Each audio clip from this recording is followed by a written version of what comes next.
प्यारे बच्चों नमस्कार।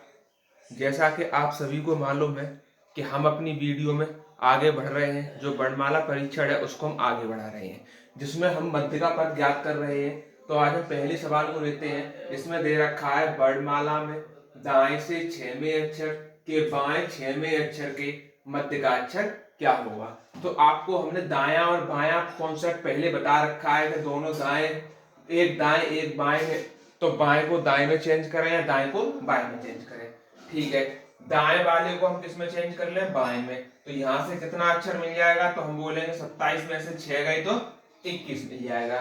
और बाएं से हमें कितना दे रखा है, तो 6 दे रखा है। अपॉन में भाग लगा दो 2 का, तो कितना हो जाएगा 27/2, जो कि हमारा आंसर बनेगा वो बनेगा 13.5। अब हमने बताया था कि जब पॉइंट में संख्या आती है तो 13 और 14 के बीच में बिलोंग कर रही है, तो मध्य पद 13वां भी होगा और 14वां भी होगा, यानी एम भी होगा और एन भी होगा। ठीक है प्यारे साथी, आगे बढ़ते हैं।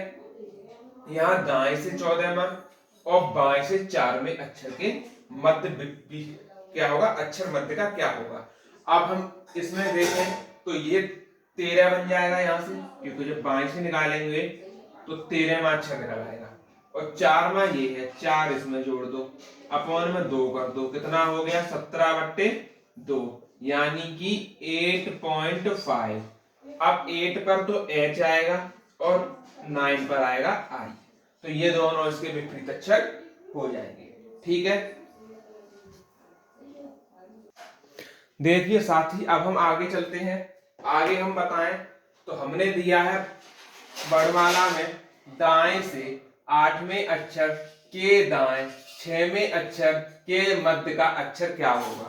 तो दोनों दाएं से ही हैं, तो हमारा काम आसान हो गया। हम दोनों को जोड़ेंगे और 2 का लगाएंगे भाग, तो कितना हो जाएगा, हमारा निकलेगा 7। लेकिन ये निकला जो है वो हमारा दाएं से निकला है, क्योंकि दोनों वर्ड हमारे दाएं से दिए हुए हैं। बाएं से बनाएंगे तो बाएं से हो जाएगा 27 - 7, तो यानी कि 20वां पद निकलेगा। कौन सा निकलेगा, और 20वां पद या अक्षर लिख लेते हैं इसको, और वो होगा टी। ठीक, यहां भी दायां है, यहां भी दायां है। ठीक है, तो दोनों को जोड़ेंगे,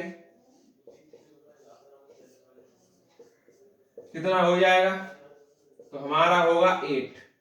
27 में से 8 को हम करेंगे माइनस, कितना आएगा 19। 19 में अक्षर पे क्या आता है, क्यू।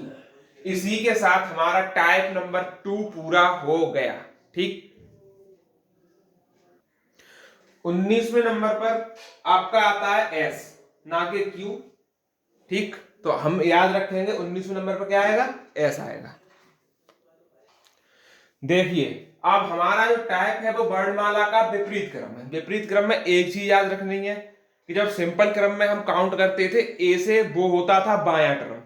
तो विपरीत क्रम में काउंट करेंगे हम ए से, तो वो होगा हमारा दायां टर्म। बस इतना याद रखना है आपको कि कौन सा बायां होगा कौन सा दायां होगा, और कुछ नहीं करना। जैसे विपरीत क्रम में लिखने पर बाएं से 6वें अक्षर के दाएं 6वां अक्षर होगा, तो हमें मालूम है बाएं से हो जाएगा 12वां अक्षर।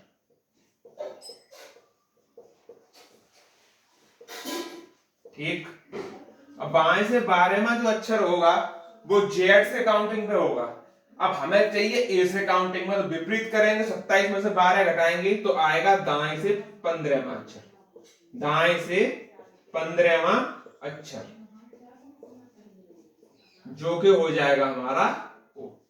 ठीक, बाएं से 7वें अक्षर के बाएं दूसरा अक्षर होगा, तो 7 में से 2 गए तो बाएं से मिलेगा 5वां अक्षर। इतना हम जानते हैं कि बाएं बाएं में माइनस होता है। बाएं से 5वां अक्षर, तो वो दाएं से कौन सा हो जाएगा, तो हम जानते हैं दाएं से हो जाएगा 22वां अक्षर। 27 में से 5 को घटाएंगे और 22 मिल जाएगा, और वो होता है हमारा वी। कॉन्सेप्ट समझ में आ गया। अगला क्वेश्चन है हमारा, वर्णमाला को विपरीत क्रम में लिखने पर दाएं से पांचवें अक्षर के दाएं दूसरा अक्षर होगा। तो हम जानते हैं जो हमारा बाएं से था वो दाएं से काउंट होगा। तो क्या लिखेंगे, दाएं से स्टार्ट करेंगे। तो दाएं से 5 में से 2 गए, कितना बचा, 3वां अक्षर। और दाएं से तीसरा अक्षर कौन सा होगा, सी। ठीक है, वर्णमाला के विपरीत क्रम में लिखने पर, ठीक, दाएं से 8वें अक्षर के बाएं 6वां अक्षर होगा। दाएं से बाएं, तो दाएं से स्टार्ट होगा, 8 और 6 जुड़ जाएंगे, 14 हो जाएगा। दाएं से 14वां अक्षर।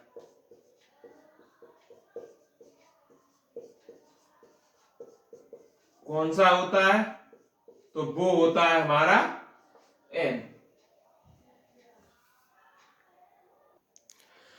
आपके लिए होमवर्क में हम एक क्वेश्चन छोड़ते हैं।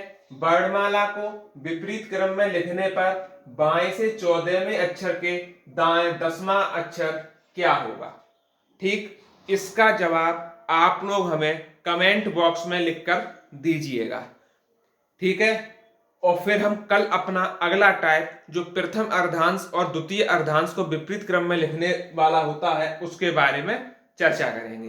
तो वीडियो आप लोगों को कैसी लगी हमें कमेंट बॉक्स में जरूर बताएं, जिससे कि हमारा भी मोटिवेशन बढ़े और आपका तैयारी भी अच्छी तरह चलती रहे।